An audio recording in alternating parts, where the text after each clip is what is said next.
रुद्र ने अमन की बात सुनकर कंफ्यूज होते हुए कहा, आपके कहने का क्या मतलब है कि उन्होंने शादी नहीं की? अमन ने रुद्र की बात का जवाब देते हुए कहा, मतलब ये है कि अर्जुन ने भाभी की मर्जी जाने बिना उनसे शादी की है, ज़बरदस्ती। रुद्र ने हैरान होते हुए कहा, मतलब भाई ने भाभी से ज़बरदस्ती शादी की है और अब भाभी ये शादी नहीं मानती? अमन ने रुद्र को देखते हुए कहा, ऐसा ही है, कुछ ऐसा ही समझ लो। रुद्र ने हैरान होते हुए कहा, ओह माय गॉड, भाई आप ऐसा कैसे कर सकते हो?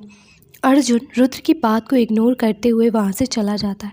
रुद्र ने अर्जुन को वहाँ से जाते हुए देखकर कहा, भाई आप ऐसे मुझे इग्नोर करके नहीं जा सकते, मुझे आपसे बात करनी है। अर्जुन ने भी पीछे मुड़ते हुए कहा, फ़िलहाल मुझे इम्पोर्टेंट काम है, तो इस बारे में बाद में बात करेंगे। ये बोलकर अर्जुन वहाँ से चला जाता है। रुद्र ने अर्जुन के जाने के बाद अमन से कहा, भाई मुझे ऐसे कैसे इग्नोर कर सकते हैं यार, मुझे उनकी शादी के बारे में सब कुछ जानना था डिटेल में। अमन ने रुद्र से कहा, और तू तो ऐसे बोल रहा है जैसे अर्जुन तुझे सब बताएगा। रुद्र ने मुंह लटकाते हुए कहा, तो इसका मतलब ये है कि मैं कभी नहीं जान पाऊँगा कि उनकी शादी कैसे हुई? अमन ने मुस्कुराते हुए कहा, अरे डोंट वरी मेरे शेर, मेरे होते हुए तुझे कभी भी कोई भी प्रॉब्लम नहीं हो सकती। मैं तुझे अर्जुन की शादी के बारे में बताऊंगा ही नहीं बल्कि दिखाऊंगा। और वो अपना फ़ोन निकाल कर अर्जुन की शादी की वीडियो निकाल कर रुद्र को देता है। जैसे जैसे रुद्र उस वीडियो को देख रहा था वैसे वैसे उसके एक्सप्रेशन चेंज हो रहे थे। और फिर वो वीडियो देखते हुए रुद्र ने खुशी से अमन को गले लगाते हुए कहा, थैंक यू भाई, अगर आप मुझे ये सब नहीं दिखाते तो मुझे पता ही नहीं चलता कि भाई भाभी से कितना प्यार करते हैं। अमन ने रुद्र को समझाते हुए कहा, अब पता चल गया ना, प्लीज़ ये सब अर्जुन को बिल्कुल पता नहीं चलना चाहिए, नहीं तो वो मुझे जान से मार देगा। इधर अर्जुन ने आस्था के कैबिन में पहुंचकर आस्था से कहा, आस्था ये सब छोड़ो, मेरे साथ चलो। अर्जुन के मुंह से ये सब सुनकर आस्था का मन रोने का कर रहा था। आस्था ने मन ही मन खुद से कहा, मुझे क्या ज़रूरत थी इनसे झूठ मूठ बोलने की, अब पता नहीं ये मेरे साथ क्या करेंगे और अभी पता नहीं कहाँ लेके जा रहे हैं। ये वो सब सोच ही रही थी, तभी अर्जुन ने उससे फिर से कहा, क्या हुआ आस्था, कहाँ खो गई? मैं तुमसे कुछ कह रहा हूँ, चलो मेरे साथ। तो आस्था अर्जुन से पूछती है, हम कहाँ जा रहे हैं? तो अर्जुन ने मुस्कुराते हुए आस्था से कहा, वो तुम्हारे लिए एक सरप्राइज़ है। तो आस्था अर्जुन के साथ साथ चली गई। कुछ देर बाद अर्जुन की कार एक जगह रुकती है तो आस्था गाड़ी से बाहर देखती है तो हैरान रह जाती है और अर्जुन से पूछती है, सर आप मुझे यहाँ क्यों लेकर आए हैं? अर्जुन ने आस्था की तरह जवाब देते हुए कहा, अंदर चलो सब पता चल जाएगा। तो आस्था गाड़ी से उतरकर अंदर चली जाती है और अर्जुन भी उसके पीछे चला जाता है। आस्था जैसे ही अंदर पहुंचती है तो कोई पीछे से आकर उसकी आंखें बंद कर लेता है। तो आस्था के चेहरे पर एक बहुत प्यारी स्माइल आ जाती है और आस्था ने मुस्कुराते हुए कहा, मुझे पता है शिवी, तू ही होगी, तेरे सिवा ऐसी हरकत कोई नहीं कर सकता मेरे साथ। तभी शिवी ने आस्था के सामने आकर कहा, क्या यार दी, आपको हर बार कैसे पता चल जाता है कि मैं हूँ? तभी आस्था ने मुस्कुराते हुए कहा, क्योंकि तू मेरी जान है और कोई अपनी जान को भला कैसे भूल सकता है और कैसे नहीं पहचानेंगी। तभी शिवी की नज़र आस्था के सिंदूर पर जाती है और फिर वो आस्था को ऊपर से नीचे तक देखती है और फिर हंसते हुए कहती, दी आपको क्या हो गया है? आप ये शादीशुदा औरतों की तरह सिंदूर लगाकर क्यों घूम रही हो? रुकिए 1 मिनट में साफ़ कर देती हूँ।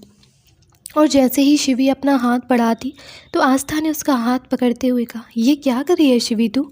शिवी ने आस्था को देखते हुए कहा, दी मैं तो ये आपकी मांग में जो सिंदूर लगाया उसे मिटा रही थी। आस्था ने शिवी से पूछा, लेकिन क्यों? शिवी ने आस्था को समझाते हुए कहा, क्योंकि किसी ने देख लिया तो वो क्या बोलेंगे आपके बारे में कि बिना शादी के सिंदूर लगाकर घूम रही है, कहीं ये लड़की पागल तो नहीं, इसलिए बोल रही हूँ, इसे हटा दीजिए। आस्था ने शिवी को दूर करते हुए कहा, नहीं शिवी, मैं इसे नहीं मिटा सकती। शिवी ने आस्था से पूछा, लेकिन क्यों दी? आस्था ने शिवी को बताते हुए कहा, बिकॉज आई एम मैरिड।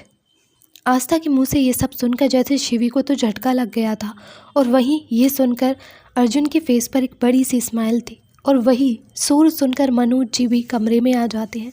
आस्था को देखकर मुस्कुराकर पूछते हैं, तुम कब आई बेटा?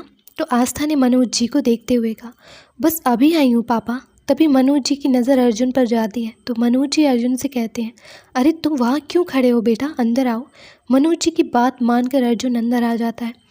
तभी शिवी ने थोड़ा तेज़ आवाज़ में कहा, कोई मुझे बताएगा कि ये क्या हो रहा है यहाँ पर, और पापा आपको क्या हो गया है, आप ऐसे कैसे बिहेव कर रहे हैं जैसे दी की शादी के बारे में आपको सब कुछ पता है। मनोज जी ने शिवी को देखते हुए कहा, हाँ मुझे सब पता है बेटा। शिवी ने गुस्से में कहा, व्हाट, वो मतलब मुझे ही कुछ नहीं पता, मुझे तो ऐसा लगता है कि इस फैमिली का हिस्सा हूँ ही नहीं मैं। चलिए मैं आप लोगों से बात ही नहीं करती। तभी आस्था ने शिवी को शांत कराते हुए, तू चल मेरे साथ, मैं तुझे सब बताती हूँ। तो शिवी आस्था के साथ चली जाती है। उन लोगों के जाने के बाद अर्जुन ने मनोज जी से कहा, अंकल मैं भी चलता हूँ, मुझे इम्पोर्टेंट काम है। और अर्जुन भी वहाँ से चला जाता है। इधर शिवी आस्था को गुस्से से घूर रही थी। उसको इस तरीके से गुस्से में देखकर आस्था ने उसे शांत कराते हुए कहा, शिवी शांत हो जा और मेरी बात सुन। और आस्था शिवी को सब बता देती है। आस्था की बात सुनकर शिवी ने नाराज़ होते हुए कहा, इतना सब कुछ हो गया दी आपने आपके साथ, और आपने मुझे बताना ज़रूरी नहीं समझा, और पापा ने भी मुझे कुछ नहीं बताया। आस्था ने कहा, पापा को भी मैंने तुझे बताने से मना किया था शिवी। ये सुनते ही शिवी आस्था को घूर कर देखती है तो आस्था ने उसके अपने कान पकड़ते हुए कहा, सॉरी माफ़ कर देना। तो शिवी ने आस्था को देखते हुए कहा, एक शर्त पर माफ़ करूँगी, अगर आप आज हमारे साथ रुकोगी। तभी मनोज जी अंदर आते हुए कहते हैं, वो आज कहीं नहीं जाएगी, क्योंकि आज खुद अर्जुन आस्था को साथ यहाँ छोड़कर गया है। ये सुनकर आस्था कुछ सोचने लगती है। उसको इस तरह सोचता देख शिवी ने कहा, क्या हुआ दी, आप क्या सोच रही हो। तो आस्था ने मुस्कुराते हुए कहा, कुछ नहीं। तो शिवी ने खुश होते हुए कहा, अच्छा ठीक है, लेकिन आज आपको मेरी पसंद का खाना बनाना होगा। आस्था ने शिवी को देखते हुए कहा, अच्छा ठीक है मेरी माँ, जैसा तू कहेगी मैं वैसा ही करूँगी। कुछ देर बाद आस्था किचन में काम कर रही थी। तभी उसका फ़ोन रिंग करता है। आस्था ने शिवी से कहा, शिवी देखना ज़रा किसका फ़ोन है। तो शिवी आस्था के फ़ोन को देखते हुए हंसने लगती है। उसको इस तरीके से हंसता देखकर आस्था पूछती है, क्या हुआ शिवी, तू ऐसे क्यों हंस रही है, और किसका फ़ोन है। तो शिवी ने हंसते हुए कहा, दी किसी खड़ूस का फ़ोन आ रहा है। ये सुनकर आस्था जल्दी से शिवी के हाथ से फ़ोन ले लेती है, लेकिन तब तक फ़ोन कट चुका था। तो शिवी ने आस्था से पूछा, वैसे दी ये खड़ूस है कौन। इससे पहले आस्था कुछ जवाब दे पाती तब तक उसका फ़ोन दोबारा से बजने लगता है। तो आस्था बिना देर किए फ़ोन उठा लेती है और हेलो बोलती है। उधर से अर्जुन ने कहा, हेलो वाइफी, क्या कर रही हो, और इतना टाइम क्यों लगा दिया फ़ोन उठाने में। तो आस्था ने कहा, वो मैं थोड़ा बिज़ी थी इसलिए फ़ोन नहीं उठा पाई। अर्जुन ने आस्था को याद दिलाते हुए कहा, वैसे मैंने तुम्हें ये बताने के लिए फ़ोन किया कि था कि तुम्हारी पनिशमेंट अभी बाकी है, तो पनिशमेंट के लिए रेडी रहना बिल्कुल। आस्था ने अर्जुन को बताते हुए कहा, सर आपकी जानकारी के लिए बता दूं कि आज मैं आपके घर पर नहीं अपने घर पर रहने वाली हूं, तो आज पनिशमेंट के बारे में भूल जाइए। अर्जुन ने मुस्कुराते हुए कहा, ऐसे कैसे भूल जाऊं, पनिशमेंट तो तुम्हें मिलेगी, वो भी आज ही, सो वी रेडी। ये बोलकर अर्जुन फ़ोन कट कर देता है। वहीं आस्था की तो जान ही निकल गई थी। अर्जुन के फ़ोन काटने के बाद आस्था ने फ़ोन को घूरते हुए अपने मन में खुद से कहा, मैं भी देखती हूँ आप मुझे पनिशमेंट कैसे देते हो। आस्था को इस तरीके से फ़ोन को घूरता देखकर शिवी ने पूछा, क्या हुआ दी, तुम इस फ़ोन को क्यों घूर रही हो, जैसे फ़ोन ने कोई गलती कर दी हो और आप उसे पनिशमेंट देने वाली हो। शिवी के मुँह से पनिशमेंट वर्ड सुनकर आस्था ने शिवी को से चिढ़ते हुए कहा, शिवी ये तू वर्ड मत बोल मेरे सामने, मुझे नफ़रत है इस पनिशमेंट वर्ड से। तो शिवी ने आस्था से कहा, कौन सा वर्ड दी, और आपको वर्ड से कब से नफ़रत होने लगी। शब्द दी, आपका क्या बिगाड़ा है, आप उनसे कैसे नफ़रत कर सकती हो। आस्था ने चिढ़ते हुए कहा, बस हो गई है नफ़रत, तू ज़्यादा दिमाग मत लगा, चल मेरी हेल्प कर, बस खाना आता है तुझे तो। फिर वो दोनों खाना बनाने लग जाती हैं। कुछ देर में खाना तैयार हो जाता है। शिवी ने खुश होते हुए कहा, वो दी खाना कितना ज़्यादा अच्छा लग रहा है, इसकी खुशबू कितनी ज़्यादा आ रही है, मेरी भूख तो दोगुनी हो गई है, बस जल्दी से खाना बना दो। बन गया ना। आस्था ने शिवी से कहा, अच्छा ठीक है, तू जाकर पापा को बुला कर ला, हम सब लोग साथ में खाएंगे। तो शिवी वहाँ से मनोज जी को बुलाने चली जाती है। आस्था डाइनिंग टेबल पर खाना लगा देती है। कुछ देर में वो लोग खाना खाकर अपने अपने रूम में सोने के लिए चले जाते हैं। जब आस्था अपने रूम में सो रही थी तब कोई उसके रूम में आ जाता है और वो जाकर आस्था के बेड पर उसके करीब बैठ जाता है। तभी आस्था को एहसास होता है कि कोई उसके करीब बैठा हुआ है। तो वो अपनी आंखें खोलकर देखती है तो सामने किसी को बैठा देखकर चिल्लाने के लिए अपना मुंह खोलती है, लेकिन तभी वो शख्स उसके मुंह पर हाथ रख देता है। तो आस्था उसका हाथ हटाने के लिए अपने हाथ पैर मारने लगती है। इस वक्त आस्था को उसका चेहरा दिख नहीं रहा था क्योंकि अंधेरा था वहाँ। आस्था उसका चेहरा देख नहीं पा रही थी। तभी वो शख्स आस्था के बेहद करीब था। तब जाकर आस्था को एहसास होता है कि ये और कोई नहीं अर्जुन है। अर्जुन ने आस्था के करीब जाकर कहा, देखो मैं अपना हाथ हटा रहा हूँ, चिल्लाना मत, और अगर फिर भी चिल्लाओगी तो मुझे अपने तरीके से तुम्हारा मुंह बंद करना पड़ेगा। अर्जुन की बात सुनकर आस्था अपनी गर्दन हाँ में हिला देती है, जिससे अर्जुन को कुछ समझ नहीं आता। तो वो आस्था से बोलने को बोलता है। तो आस्था उसके हाथ की तरफ इशारा करती है, जिससे अर्जुन ने चिढ़ते हुए कहा, क्या बोल रही हो, मुझे कुछ समझ नहीं आ रहा है। तभी आस्था अर्जुन के हाथ को घूर कर देखती है। अर्जुन जल्दी से अपना हाथ हटा लेता है। अर्जुन के हाथ हटाते ही आस्था ज़ोर ज़ोर से सांसें लेने लगती है और फिर गुस्से से अर्जुन से पूछती है, ये क्या कर रहे थे आप? मारने का इरादा था क्या मुझे? और बाय द वे आप यहाँ क्या कर रहे हैं, वो भी इतनी रात को? आस्था की बात सुनकर अर्जुन ने मुस्कुराते हुए कहा, मैंने तुमसे कहा था ना कि तुम्हें पनिशमेंट अभी बाकी है और वो पनिशमेंट तुम्हें आज ही मिलेगी। तो तुम्हें रेडी रहने के लिए बोल दिया था मैंने पहले ही, लेकिन शायद तुम भूल गई। लेकिन कोई बात नहीं, अब मैं तुम्हें याद दिलाऊंगा और पनिशमेंट के लिए तो तुम तैयार ही हो। ये बोलकर अर्जुन बिना वक्त गवाए आस्था के होंठों पर अपने होंठ रख देता है और आस्था को किस करने लगता है। अर्जुन की किस काफ़ी ज़्यादा डीप और पैशनेट थी। वहीं काफ़ी देर तक किस करने की वजह से आस्था की सांस फूलने लगती है और वो अर्जुन की पकड़ से छूटने के लिए छटपटाने लगती है। लेकिन अर्जुन के ऊपर इस बात कोई फ़र्क नहीं पड़ रहा था और कोई असर नहीं हो रहा था। वो तो आज आस्था को छोड़ने के मूड में बिल्कुल नहीं था। लेकिन जब आस्था के साथ उसे प्रॉब्लम होने लगती है तो वो आस्था को छोड़ देता है और आस्था के साथ ज़ोर ज़ोर से सांसें लेने लगता है। तभी आस्था ने गुस्से में अर्जुन की तरफ देखकर कहा, आज सच में जान लेने का इरादा है क्या, जो इस तरीके से बिहेव कर रहे हैं आप? आस्था की बात सुनकर अर्जुन मुस्कुरा कर कहता है, अरे ऐसे कैसे अपनी जान की जान ले लूँगा मैं, वो तो मैं तुम्हें पनिशमेंट दे रहा था। आस्था ने गुस्से में कहा, अरे ऐसी ऐसी कैसी पनिशमेंट है, ऐसे तो आप मुझे हार्ट अटैक दिलाने की तैयारी कर रहे हैं। अर्जुन आस्था की बात सुनकर कहता है, हार्ट अटैक वो कैसे? आस्था ने गुस्से में कहा, अगर आप ऐसे अचानक अंधेरे में मेरे सामने बैठ जाओगे तो मुझे हार्ट अटैक नहीं आएगा तो क्या आएगा? और वैसे भी आप यहाँ क्यों आए और मेरे रूम में क्यों आए? अर्जुन ने मुस्कुराते हुए कहा, तो तुम चाहती हो कि मैं अंधेरे में नहीं उजाले में आऊँ, और रही बात मेरे यहाँ आने की तो तुम्हारे कमरे में आना बहुत इजी है। फिर अर्जुन ने आस्था को उसके कमरे की खिड़की की तरफ इशारा करते हुए, वो रहा रास्ता। आस्था ने हैरानी से कहा, क्या आप खिड़की से अंदर आए? ओह, आप सच में पागल हो। अगर किसी ने आपको इस तरीके से अंदर आते हुए देख लिया होता ना, वो आपको चोर समझते। अच्छा ये बताइए कि आप इतनी रात को चोरों वाली हरकतें क्यों कर रहे हैं? अर्जुन ने मासूम सा फेस बनाकर कहा, वो मुझे भूख लगी थी इसलिए आया हूँ, तो तुम प्लीज़ जल्दी से मेरे लिए कुछ खाना अच्छा सा बना दो। आस्था ने गुस्से में कहा, व्हाट? अब तो मुझे लगता है कि आपका दिमाग पूरा ख़राब हो चुका है। सच में टाइम देखिए, आप रात के 12 बज रहे हैं और आप चाहते हैं मैं इतनी रात को किचन में जाकर खाना बनाऊं।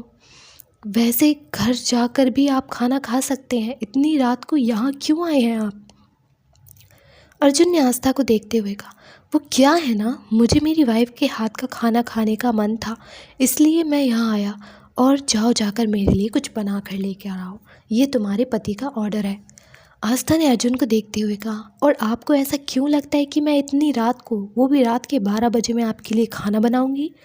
अर्जुन ने मुस्कुराते हुए कहा, ओके अगर तुम खाना नहीं बनाना चाहती तो ठीक है, मैं ससुर जी से बात बोल देता हूँ कि उनकी बेटी उनकी दामाद। अर्जुन ने मुस्कुराते हुए कहा, ओके अगर तुम खाना नहीं बनाना चाहती तो ठीक है, तो मैं ससुर जी से जाकर बोल देता हूँ कि उनकी बेटी उनके दामाद के लिए खाना नहीं बना रही। ये बोलकर वो वहाँ से जाने लगता है। अर्जुन को वहाँ से जाता देख आस्था ने उसे रोकते हुए कहा, एक मिनट, आप कहाँ जा रहे हैं? अर्जुन ने आस्था की तरफ देखते हुए कहा, वो मैं बाहर जा रहा हूँ ससुर जी को बताने। आस्था ने अर्जुन को रोकते हुए कहा, रुकिए, आस्था की आवाज़ सुनकर अर्जुन रुक जाता है और आस्था से पूछता है, क्या हुआ? तो आस्था ने अपने गुस्से को कंट्रोल करते हुए कहा, पापा को बताने की कोई ज़रूरत नहीं है, मैं आपके लिए खाना बना देती हूँ। अर्जुन ने मुस्कुराते हुए कहा, that's like my good girl, तो फिर चलो।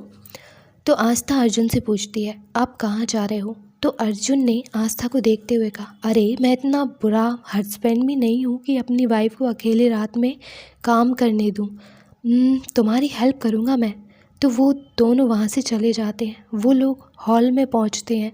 तब आस्था ने देखा कि उसके पापा अपने रूम से बाहर आ रहे हैं। तो आस्था अर्जुन के साथ वहीं सीढ़ियों के नीचे छुप जाती है। उसको इस तरीके से छुपता देखकर अर्जुन ने पूछा, क्या हुआ, तुम इस तरीके से छुप क्यों रही हो? तो आस्था अर्जुन के होंठों पर उंगली रखते हुए कहती, श्श, वो पापा जाग रहे हैं, चुपचाप खड़े रहिए। इस वक्त आस्था अर्जुन को चुप कराने के चक्कर में उसके काफ़ी ज़्यादा करीब थी। जिस बात से वो अभी अनजान थी, लेकिन अर्जुन को इस वक्त शरारत सूझ रही थी।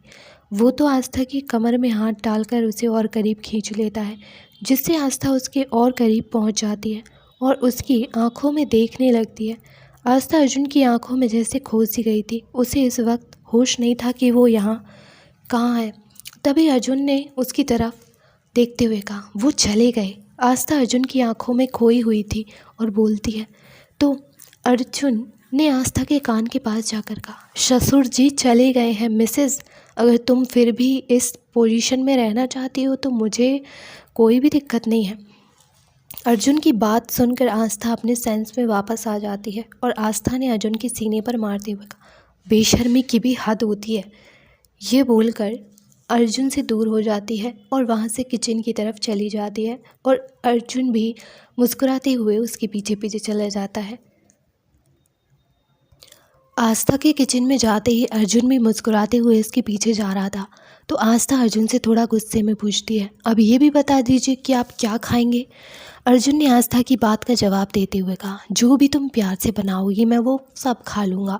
तो आस्था ने कुछ सोचते हुए कहा, ठीक है, मैं आपके लिए बिरयानी बना देती हूँ। और फिर आस्था बिरयानी के लिए सब्जियाँ काटने लगती है। इस वक्त अर्जुन आस्था को काम करते हुए बड़े ध्यान से देख रहा था। तभी अचानक से सब्जी काटते हुए आस्था को चाकू लग जाता है। तो आस्था के मुंह से आग निकल जाती है। अर्जुन जल्दी से आस्था की उंगली को पकड़कर अपने मुंह में रख देता है और वहीं पास में रखी चेयर पर बैठा देता है और आस्था से बोलता है। आस्था ने अर्जुन को देखते हुए कहा, इट्स ओके, मैं ठीक हूँ, आप टेंशन मत लीजिए।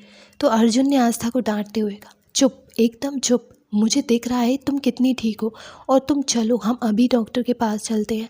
अर्जुन की बात सुनकर आस्था ने हैरान होते हुए कहा, क्या, ये छोटा सा कट है, इसमें डॉक्टर के पास जाने की कोई ज़रूरत नहीं है, दवाई लगा लूँगी मैं, ठीक हो जाएगा, और आप हटिए, मुझे सब्जियां काटने दीजिए। तो अर्जुन ने थोड़ा गुस्से में कहा, कोई ज़रूरत नहीं है, पहले ये बताओ फर्स्ट एड बॉक्स कहाँ है? तो आस्था एक ड्रॉर की तरफ इशारा करते हुए कहती है। तो वहाँ से फर्स्ट एड बॉक्स लाकर आस्था की घाव पर दवा लगाने लगता है। जब अर्जुन आस्था के घाव पर दवा लगा रहा था तब आस्था उसे बड़े ध्यान से देख रही थी। इस वक्त अर्जुन के चेहरे पर परेशानी साफ झलक रही थी। तभी अर्जुन ने दवा लगाकर उठते हुए कहा, हो गया। तो आस्था उसे बड़े ध्यान से देख रही थी। आस्था को इस तरीके से खुद को देखता पाकर अर्जुन ने कहा, क्या हुआ, तुम मुझे ऐसे क्यों देख रही हो? तो आस्था ने अर्जुन की बात का जवाब देते हुए कहा, वो क्या है ना, इस वक्त आप मुझे एक वैम्पायर से कम नहीं लग रहे हैं। तो अर्जुन कंफ्यूज होते हुए कहता है, क्या बोल रही हो, उंगली की जगह सिर में चोट लग गई है क्या, क्या बकवास किए जा रही हो? तो आस्था ने अपने अंगूठे से अर्जुन के मुंह से खून पोंछते हुए कहा, ये देखिए, आपने मेरा खून पिया था, जिस वजह से यही लग रहा है कि आप वैम्पायर हैं। तो अर्जुन ने आस्था को देखते हुए कहा, हो गया तुम्हारा, अब चुपचाप यहाँ बैठो। तो आस्था ने अर्जुन से कहा, लेकिन अभी बिरयानी बनी नहीं है और मुझे आप बैठने के लिए कह रहे हैं। अर्जुन ने मना करते हुए कहा, उसकी कोई ज़रूरत नहीं है, मैं बना लूँगा। अगर तुम्हें बनाने दिया तो पता नहीं तुम उंगली की जगह पूरा हाथ ही ना काट लो। आस्था ने अर्जुन को बताते हुए कहा, आपकी जानकारी के लिए बता दूं कि आपके घर में खाना मैं ही बनाती हूँ, और बाय द वे आपको खाना बनाना भी आता है। अर्जुन ने आस्था से कहा, तुम ज़्यादा दिमाग मत लगाओ, चुपचाप बस बैठो। तो आस्था चुपचाप बैठ जाती है और अर्जुन एक प्रोफेशनल की तरह सब्जी काटने लगता है। अर्जुन किसी प्रोफेशनल की तरह सब्जी काट रहा था। उसको इस तरीके से सब्जी काटता देखकर आस्था को मुंह हैरानी से फटा का फटा रह जाता है। तो अर्जुन ने आस्था का मुंह अपने हाथ से बंद करते हुए, मुंह बंद कर लो वाइफी, नहीं तो मच्छर घुस जाएगा। तो आस्था अपना मुंह बंद कर लेती है और अर्जुन को देखने लगती है। ऐसे ही कुछ देर में बिरयानी बन जाती है। तो अर्जुन एक प्लेट में बिरयानी निकाल देता है। अर्जुन को एक प्लेट में बिरयानी निकालता देख अपने मन में कहती है, कैसा इंसान है, अपने लिए ही खाना निकाल रहा है, ये नहीं कि थोड़ा सा मेरे लिए भी निकाल दे। वैसे भी इतनी रात को परेशान किया, अब मुझे खाने के लिए भी नहीं पूछ रहा। तभी अर्जुन ने आस्था को देखते हुए कहा, चलो रूम में चलकर खाना खाते हैं। तो वो दोनों वहाँ से रूम में चले जाते हैं। रूम में पहुँचकर अर्जुन ने आस्था के हाथ में प्लेट देते हुए कहा, ये लो। तो आस्था ने प्लेट को देखते हुए कहा, मैं इसका क्या करूं? अर्जुन ने मुस्कुराते हुए कहा, आस्था से कहा, तुम मुझे अपने हाथों से खाना खिलाओगी, समझी? आस्था ने अर्जुन को देखते हुए कहा, और मैं आपको क्यों खिलाऊंगी, ज़रा ये भी बताएंगे आप? अर्जुन ने कहा, मैं यहाँ तुम्हारे हाथों से खाना खाने आया था, लेकिन वो नहीं हुआ। मैं तुम्हारे हाथों का खाना खाने आया था, लेकिन तुमने अपना हाथ ही काट लिया। अब तुम्हें उसकी पनिशमेंट मिलेगी। अब तुम्हें खुद तुम्हारे हाथों से मुझे खाना खिलाना होगा। इस बार आस्था अर्जुन से ज़्यादा बहस नहीं करती, वो चुपचाप उसे खिलाने लगती है। तभी अर्जुन आस्था के हाथ से स्पून लेकर उसे खिलाने के लिए बढ़ता है। तो आस्था उसे कंफ्यूज होते हुए देखती है। तो अर्जुन उसे खाने का इशारा करता है। आस्था चुपचाप खा लेती है। बिरयानी खाने के बाद आस्था ने अपने मन में कहा, वैसे खड़ूस खाना तो बहुत अच्छा बनाता है। तभी अर्जुन आस्था से पूछता है, क्या हुआ? तो आस्था ने अर्जुन को देखते हुए कहा, कुछ नहीं। तो अर्जुन ने आस्था को देखते हुए, खाना तो हो गया, अब मुझे कुछ मीठा खाना है। अर्जुन के मुंह से ये सब सुनकर आस्था जल्दी से अपने मुंह पर हाथ रख लेती है और मुंह पर हाथ रखते हुए कहती है, मेरे पास कुछ भी मीठा नहीं है और मेरे घर में नहीं है। आस्था के ऐसे करने पर अर्जुन स्माइल कर देता है और वो थोड़ा झुककर आस्था के गाल पर किस करता है। फ़िलहाल मैं इसी से काम चला लूँगा। ये बोलकर अर्जुन वहाँ से आस्था के बेड की तरफ चला जाता है और लेट जाता है। अर्जुन को इस तरीके से बेड पर लेटता देख आस्था पूछती, ये आप क्या कर रहे हैं? तो अर्जुन ने आस्था से कहा, दिखाई नहीं दे रहा, सो रहा हूँ। तो आस्था ने अर्जुन से कहा, आप यहाँ क्यों सो रहे हैं, आप अपने घर जाइए ना। अर्जुन ने कहा, मुझे बहुत ही ज़्यादा नींद आ रही है, तो मुझे सोने का मन कर रहा है और मैं यहीं सोऊंगा। और वो आस्था को भी अपने ऊपर खींच लेता है और उसे अपनी बाहों में भरकर आंखें बंद कर लेता है। तो वहीं आस्था अर्जुन की पकड़ से अपने आप को छुड़ाने की कोशिश कर रही थी, लेकिन वो खुद को अर्जुन की पकड़ से आज़ाद नहीं कर पा रही थी। ऐसे ही सो जाती है। सुबह जब आस्था की नींद खुलती है तो देखती है कि अर्जुन वहाँ नहीं था। वो तो वहाँ से सुबह उठकर ही चला गया।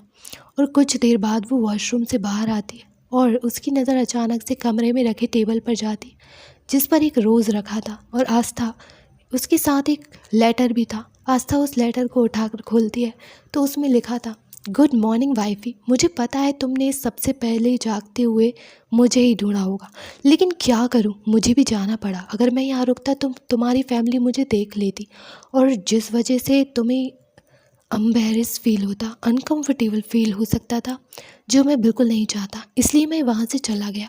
तुम ये सोचकर उदास मत होना कि तुम मुझे गुड मॉर्निंग किस नहीं दे पाई, क्योंकि मैं अपनी गुड मॉर्निंग किस लेकर आया हूँ। ये वो बात अर्जुन ने आस्था को छेड़ते हुए बोली थी। ये पढ़ते ही आस्था के होंठों पर एक स्माइल आ जाती है। तो हेलो एवरीवन, आई होप आपको आज का एपिसोड पसंद आया होगा और आपको क्या लगता है आगे इस स्टोरी में क्या होगा। और मैं आपको बता दूं कि इस स्टोरी में एक बहुत बड़ा सस्पेंस आने वाला है, तो प्लीज़ बिल्कुल मिस मत कीजिएगा एक भी एपिसोड को। Thank you for watching, I love you बहुत सारा आप सबके इतने सपोर्ट के लिए। बस 1000 सब्सक्राइबर पूरे करवा दो।